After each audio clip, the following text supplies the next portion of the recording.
guys, welcome back to my channel. It's Araven, and in this video I am going to be reviewing the Rare Beauty foundation and concealer. So here they are. My lights are kind of making it hard for you to see, but I did order these from Sephora, so I did have to take a leap on guessing my shade. However, I do think that I did pretty good. I went ahead and swatched the foundation on my skin, and it seemed to match pretty good. So this is the foundation bottle right here. This is the shade 500N, and this here is the concealer. It's in the same type bottle, and this is in the shade 480W. Right, and so this is them side by side here. As you can see, the concealer is slightly lighter, of course. Yeah, and I'm not gonna lie, I've already watched some reviews on this foundation, which honestly is the reason why I ended up buying it. So yeah, I'm gonna go ahead and do my eyebrows and my eyeshadow really quickly because I do those before I put on foundation. So yeah, we'll go ahead and get into that.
So I kind of got my eyes done a little bit, and we're gonna go straight into the Rare Beauty foundation. I'm going to shake it up just a little bit.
That's because the rest of the makeup isn't done.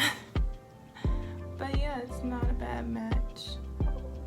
It's pretty easy to blend out. I know my lighting makes it seem like it's darker than me, but it actually is a pretty good match. So now we're gonna go into the Rare Beauty concealer.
That concealer blended out.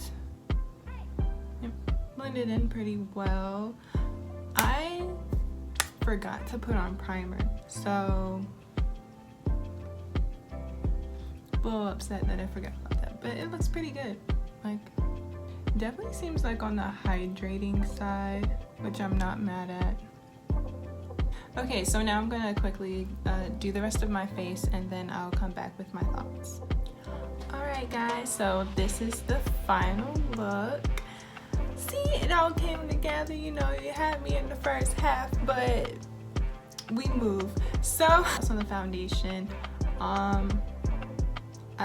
love it. Like, I mean, it's a good match to me. It was easy to blend out. Only thing when you get this, when it first comes out of the package, make sure that you shake it up really well. I did see in some reviews that people had problems with the foundation spilling out, whether it was like maybe separation in the mixture and it was, you know, the separation coming out of the bottle. But it's a very cute packaging. I like the applicator. Usually I would have to like pump my foundations onto like a brush and then apply it to my face, because I'm not too fond of touching my foundation with my fingers because then it ends up getting everywhere. So I do like that how that this had an applicator to it, that way I could just apply it straight to my face. I know some people are probably think about, you know, bacteria buildup and things like that, which is true. And I think this is something that you have to keep in mind and determine how you would want to apply it to your face. But I really like this foundation. It was a nice match. As for the concealer, same type bottle, very cute packaging. It had the same type of applicator, however, I don't know, it's kind of like bent in a way, like it's or is it angled? It's angled. Okay, maybe that was just a little, it's a sharp angle, I guess, so you can really get up in the corner, yeah, I guess. But yeah, it's very angled, it's very different for me. I'm usually used to a flatter type applicator when it comes to concealers, but I'm not mad at it. It blended out really well, very seamlessly into the foundation. This was a perfect shade for me going in for highlights. So I really enjoyed using these two products together. Hopefully I will be able to expand my Rare Beauty collection and get some of the liquid lipsticks and the cream. I think it's a liquid blush. And if I'm not mistaken, there's some highlighters too. But right now, these two are the only things I can afford, and that's okay. But yeah, so I hope to see you guys in my next video. Make sure you subscribe down below, okay?